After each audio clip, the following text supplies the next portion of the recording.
My jealous sister-in-law steals our son's name. When I revealed the meaning of our son's name to her, she regretted it and even demanded that we pay to change her son's name. Part 2. My sister-in-law was furious when we said we wouldn't change the name. She demanded to speak with my wife on the phone, but we were on speakerphone and my wife took over the conversation, saying she completely agreed with me that we would not change the name. My sister-in-law hung up on us but started sending endless emails with lists of names. She even suggested similar names. I replied that the name was from my grandmother and meant cherry blossom, so we wouldn't change it.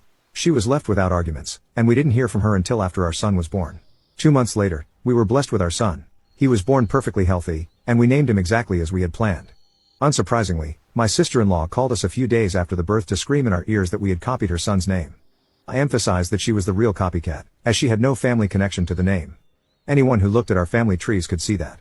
Then my wife spoke up and said she no longer considered my sister-in-law her sister and wouldn't have anything to do with her nephew either. True to his threats, my sister-in-law's partner came to make me regret it.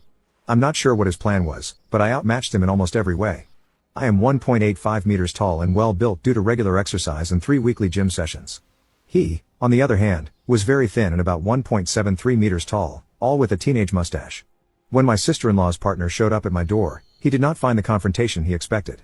Instead, he was met with calm and assertiveness. I clearly explained that I would not tolerate threats or aggressive behavior in my home. He was visibly uncomfortable and ended up leaving without causing any real problems. After this incident, we decided to keep our distance from my sister-in-law and her partner. We no longer wanted to be involved in their manipulations and dramas. We focused on our family and on raising our son in the best way possible. Months passed, and my sister-in-law eventually gave up on her attempts to bother us. She realized we wouldn't give in to her irrational demands.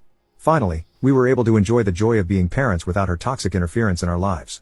As our son grew, he brought even more love and happiness to our family. His name, a tribute to my grandmother, became a source of pride and connection to our family roots. Looking back, we realized that facing such challenges only made us stronger. As a family, we learned the importance of maintaining our boundaries and protecting our peace and happiness.